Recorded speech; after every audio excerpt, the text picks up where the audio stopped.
Welcome to another deep dive. And today we're looking at a topic that you're obviously very interested in, Oh, yeah. the electric vehicle revolution happening in India. Right. You sent us some really interesting articles and reports about it, and we're going to try to extract the key takeaways for you. Excellent. So India's streets are really transforming, and it's becoming more and more common to see electric vehicles everywhere. Yeah. We're seeing all kinds of interesting stuff, like Tata's Nexon EV dominating the electric SUV market. Yeah, very popular. And we even saw some companies partnering to install charging stations at coffee shops. Oh, wow. So, That's innovative. yeah. So what's really causing this surge in India? Why are they switching to electric vehicles so quickly? Well, I think there are several factors at play. Okay. One of the most significant is the rising cost of fuel. Right. India relies heavily on oil imports, and so that volatility really makes people think twice. Yeah, definitely. If the fuel prices keep going up, EVs start looking more and more appealing. Exactly, and especially for daily commuters. Right. It makes a lot of sense. So is it just about the economics, though? No, not at all. Okay. There's a growing awareness of environmental issues, Uh-huh. especially among younger generations. Yeah. They see EVs as a cleaner, more sustainable alternative. Right. And then, of course, there's the whole allure of new technology. There's a Mhm. buzz around it. Like a status symbol almost? Kind of, yeah. Especially among the millennials and Gen Z. They want to be on the cutting edge. Exactly. So it's kind of a perfect storm of motivation. Yeah, I think so. Save money, protect the environment, and be a part of this. Use a technological shift. Yeah, exactly. And what about the government? It seems like they're actively promoting EV adoption. Absolutely. Yeah. They've implemented a scheme called FAME, Okay. which stands for Faster Adoption and Manufacturing of Hybrid and EV, Wow. provides a lot of incentives for EV buyers and manufacturers. So they're really putting their money where their mouth is. Yeah, definitely. And do you think that's making a difference? It seems to be. Okay. And it's not just the central government either. Oh, really? Several states like Maharashtra and Delhi Okay. are offering additional subsidies of their own, Wow. So they're making Okay. EVs even more affordable. really pushing this. Yeah, It sounds like they're very committed. they are, yeah. So it's not just about policy, is it? We also saw that Indian startups are playing a big role Yeah, in absolutely. this whole thing. They're crucial. Yeah. Companies like Ola Electric and Aether Energy, Yeah. they're really challenging the status quo with some pretty innovative products and marketing strategies. Yeah. I mean, Ola Electric is really interesting, coming from like a ride-sharing background, and now they're making these really sleek electric scooters. Yeah, they're popular. Yeah. What's their secret? Well, they've really tapped into that younger generation. Okay. They're marketing their EVs as like a lifestyle. Uh-huh. It's about style, technology, and being part of a connected community. And they have these really bold marketing campaigns like the End Icy Age initiative. Yeah, I saw that. It's very clever. Yeah. So they're not just selling scooters, they're selling like a vision of the future. I think so. What about Aether Energy? What makes them stand out? Well, they take a more community-driven approach. Okay. They focus on building a really loyal following among tech-savvy consumers. Uh-huh. And they offer things like app-based navigation over-the-air updates, Wow. even DIY service kits. Interesting. It's all about empowering the user and giving them a sense of ownership. So it's like they're creating this whole ecosystem around their products. Yeah. It's not just like a one-off thing. Exactly. So with all this focus on startups, are the big car companies being left behind? Not at all. Okay. They're also stepping up their game. Okay. Companies like Tata Motors and Mahindra, Right. they're investing heavily in electric models as well. Okay. And they're coming out with some pretty impressive vehicles. Yeah. And like we said, the Tata Nexon EV is the best-selling electric SUV right now in India. It is, yeah. So they're holding their own. Yeah, they're doing well. So it's great to see this competition. It is. I mean, ultimately, it benefits the consumer, right? Absolutely. More choices and hopefully better prices. Yeah, that's the goal. But it's not all smooth sailing, is it? What are some of the roadblocks that India is facing in this EV journey? Well, one of the biggest challenges is the lack of charging infrastructure, Yeah. especially outside of major cities. Right. It's a big concern for potential buyers. Yeah. I can imagine that would be a deal breaker for a lot of people. Yeah, especially if they travel long distances. Right.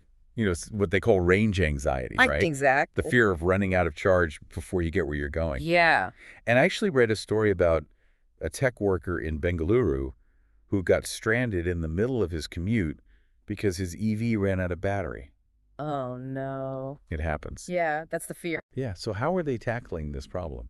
Are they just playing catch up, or are there more innovative solutions? Well, India is known for ingenuity, and they're coming up with some very interesting solutions. Okay. One that seems very promising is battery swapping. Oh, yeah, I've heard about that. Instead of waiting for your EV to charge you, just swap out the depleted battery for a fully charged one.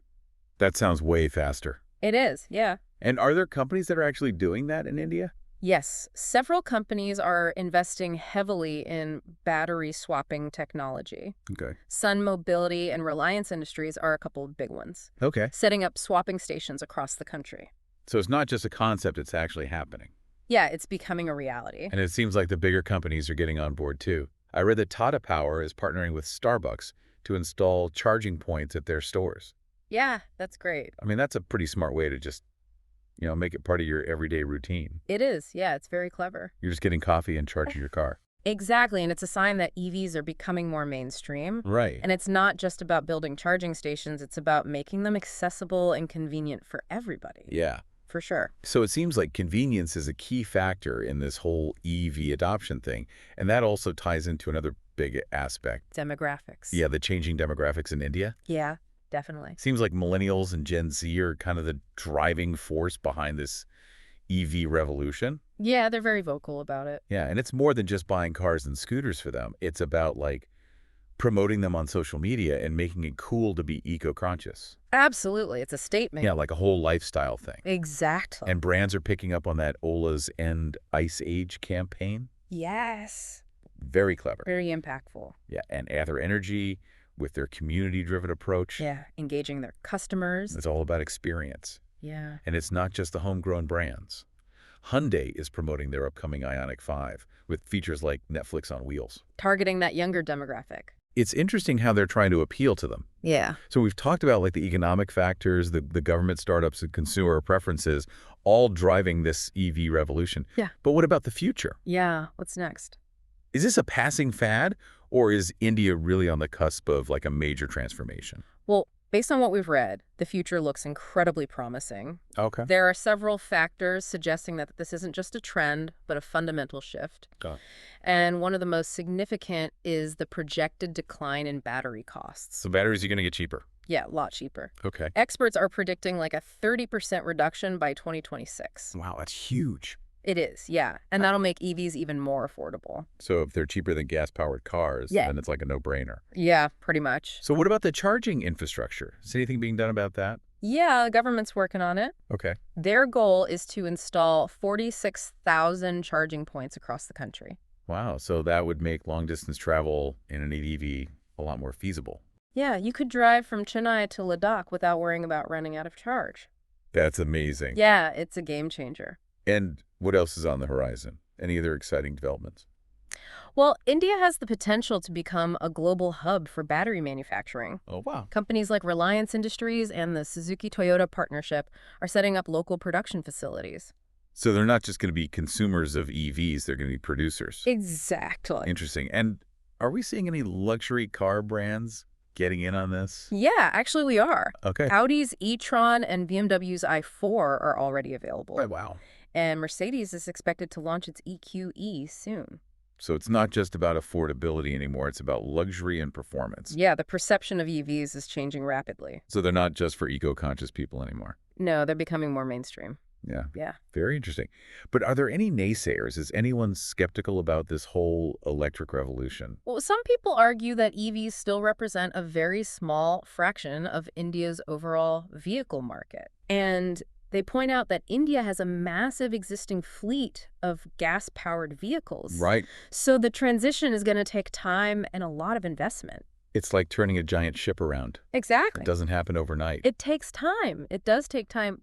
But the younger generation isn't waiting for the ship to turn around. Yeah. They're embracing EVs now and driving that change. That's a good point. I mean, India has a huge young population. Yeah, 65% of the population is under the age of 35. Wow. So they have a lot of influence. Yeah, they're the ones who are going to be buying cars and making these decisions. Exactly. And they're more aware of climate change and sustainability. Right. For them, it's not just a trend, it's a way of life. Yeah, absolutely. So do you think India is on the verge of going fully electric? Not yet, but the direction is clear. Okay. With every Ola S1 Pro on the road and every Tata Nexon EV owner sharing their experience, Yeah. it feels like we're getting closer. It feels like a tipping point. Yeah, I think Once a certain threshold is reached, then it just becomes unstoppable.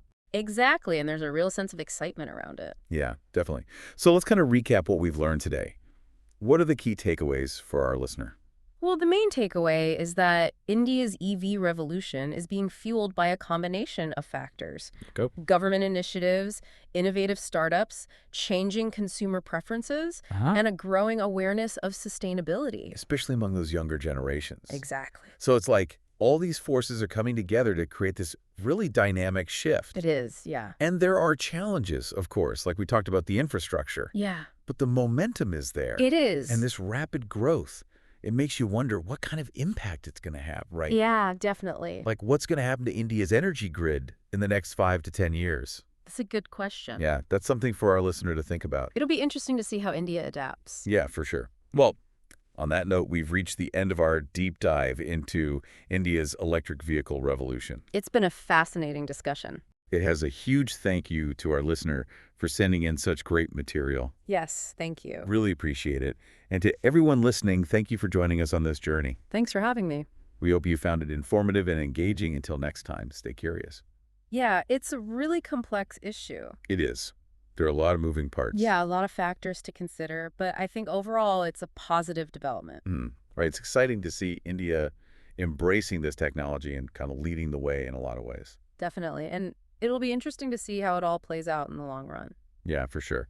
But before we wrap up, I want to go back to something you mentioned earlier about the impact of EVs on India's energy grid. Oh, right. Yeah, that's a big one. As more and more people switch to EVs, the demand for electricity is going to skyrocket. Exactly. And that's going to put a lot of strain on the existing infrastructure. So it's not just about building charging stations. It's about making sure the whole system can handle it. Yeah, the grid needs to be upgraded, and we need to invest in more renewable energy sources. Like solar and wind power. Exactly. Otherwise, we're just shifting the problem from one place to another. Right. We don't want to be charging all these EVs with electricity that's generated from fossil fuels. Yeah, that defeats the purpose. So it's a big challenge, but it's also an opportunity. It is. It's a chance to really rethink our energy system and make it more sustainable. And more resilient, too. Definitely, we need a grid that can handle the demands of the future. So this whole EV revolution, it's not just about cars. It's about transforming the entire energy landscape. I think so. It's all interconnected. Yeah, it's a big puzzle with a lot of pieces. And we're just starting to put it together.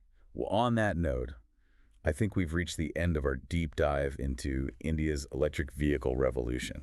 It's been a fascinating discussion. It really has a huge thank you to our listener for sending in such thought-provoking material. Yes, thank you for sharing your insights. And to everyone listening, thanks for joining us on this journey. We hope you found it informative and engaging. And hopefully inspiring, too. Absolutely. And we'll be back soon with another deep dive into a topic that matters to you. Until then, stay curious and keep exploring.